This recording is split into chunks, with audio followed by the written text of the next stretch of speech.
Daniel Gotalile.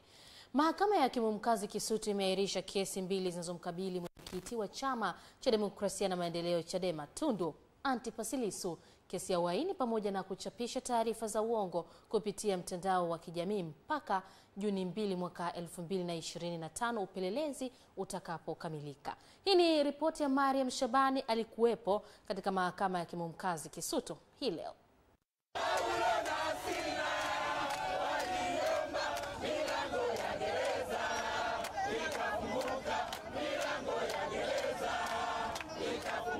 Leo kwa mara ya kwanza Mahakama ya Hakimu Mkazi Kisutu imeweza kuruhusu mwenyekiti wa Chadema Tundu Lissu kuhudhuria kwa mara ya kwanza kuja kusikiliza kesi ambazo zinamkabili, ikiwemo ya uhaini pamoja na kuchapisha taarifa za uongo kwenye mitandao ya kijamii. Akizungumza na waandishi wa habari mara baada ya kesi hizo kuisha, mawakili upande wa utetezi wanaelezea mwenendo wa kesi hizo. Katika kesi hiyo kwamba upande wa serikali umesema kwamba unaendelea na upelelezi, bado upelelezi haujakamilika, hoja ambayo ilipingwa vikali sana na mawakili wa upande wa mshtakiwa.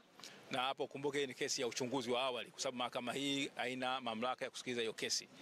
Lakini hoja ya pili ni kwamba ambayo iletwa na mahakimu wa utetezi, mawakili wa utetezi, ni kwamba ile mshtakiwa pale kizimbani kuwa amezungukwa na maaskari. Mawakili wa utetezi tulipinga kwa nguvu zote kwamba anatakiwa, kuna ile dhana ya kwamba mtu anapoletwa mahakamani anatakiwa achukuliwe kama mtu asiyekuwa na hatia, na mwisho wa siku hakimu amekubaliana na sisi kwamba atakiwa anapokuwa kizimbani kuwa amezungukwa na maaskari. Kwa hiyo angalau kujenga heshima ya mahakama, lakini amesema maagizo serikali au askari kufanya upelelezi namna gani wanaweza kuhakikisha usalama au kanuni gani zitaweza kuwaongoza kuhakikisha usalama unakuwepo baada kama hata pale mshtakiwa anapokuwa yuko kizimbani. Na upande wa mashtaka wakasema kwamba ataleta mashahidi 15 kuthibitisha mashtaka au matatu yanayomkabili Lissu. Lakini pia wakasema kwamba watakuwa na vielelezo visivyopungua 9 kuhusiana na kesi ambayo inamkabili Lissu. Lakini pia pamoja na hayo, mahakama ikatoa amri kwamba upande wa utetezi tupewe maelezo ya mlalamikaji.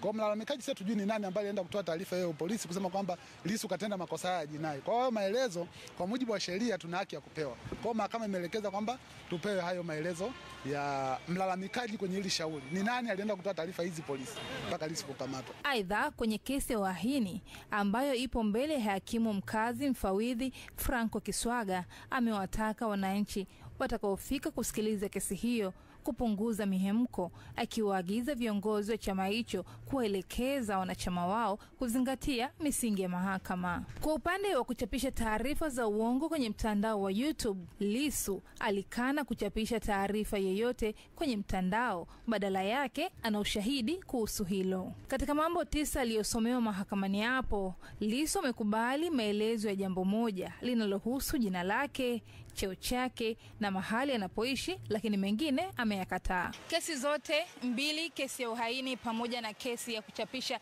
taarifa za uongo kwenye mitandao ya kijamii, zimeahirishwa mpaka Juni 2, ambapo mahakama imeruhusu mawakili upande wa jamhuri uweze kuja au uje na tamko kuhusiana na upelelezi wa kesi inayomkabili mwenyekiti wa Chadema Tundu Antipas Lissu. Nikiripoti kutoka Mahakama ya Hakimu Mkazi hapa jijini Dar es Salaam, jina langu Mariam Shabani wa EATV.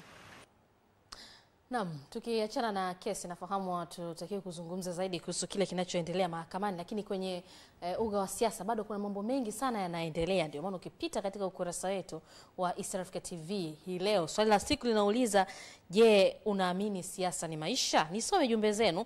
Nimekuona Attendable yeye anasema, mimi naamini